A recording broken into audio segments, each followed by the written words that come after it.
started out as a greenfields explorer. Greenfields in the sense that we sought out prospecting rights where we would get the prospecting rights at low cost, then put drill rigs into mealie fields, establish what was commercial, and then move on. It's not greenfields in the sense that we made new discoveries of new coal fields. I mean, we went out into the mature Mpumalanga coal fields, knowing there was coal there. We simply had to prove that it was economic on our prospects. And a number of our prospects, we've had to write off the exploration. I mean, that's not successful in every case. We were fortunate to be able to raise a significant amount of money in April 2008, just prior to and at the time of our listing on the JSE. So we had enough equity to be able to make the equity contribution to developing our first operation. We had made it clear to investors at the time of our listing that we wanted to become a producer. We were not in the business of simply exploring, and that was the promise we made. So we pursued that very aggressively through the regulatory process. What it also meant was that we weren't specifically seeking out export coal or domestic coal. We were going to take whatever opportunity came our way in terms of markets for our coal. And the most obvious one, particularly post the financial crisis in 2008, where we saw coal prices retreat dramatically, international coal prices, was to pursue a large Eskom contract, which we did and have done and are delivering into at the moment. So we've made that transition. On that Van Gautfontein operation, we now have over 500 contractors and a small core staff of 14 of our own employees on the mine.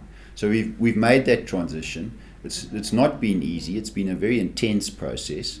We have been able to navigate South Africa's regulatory environment, so it's by no means impossible. And we've got the approvals, and we're operating in terms of the myriad of regulations that we have to comply with.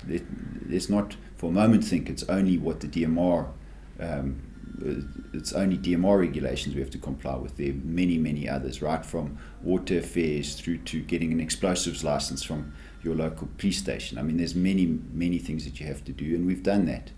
In terms of going forward, we set ourselves a target in the short term of producing 2 million tons of coal a year.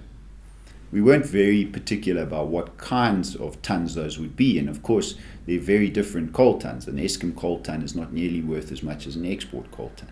So it was an arbitrary target, but we will achieve it this financial year. We will achieve it this calendar year. We will have delivered our first 2 million tons of coal. Our medium-term target is to get that up to 5 million tons. That's going to take our Sterkfontein project, it's going to take our Braakfontein project, and will probably require a further project as well.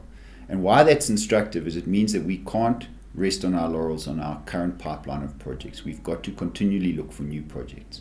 So we have Van Gautfontein, which should produce 2.4 million tons a year.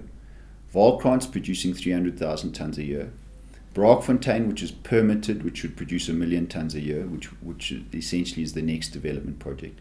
Sterkfontein coming through feasibility, which we hope we can prove can produce 1 million tons a year. And then we need to take it further. We need to continue to pursue opportunistic acquisitions and potentially also greenfields exploration. We haven't turned away from that. It's just that we haven't required exploration or geological drilling for some time while we've been developing the current mines. But we will still look at new greenfields opportunities.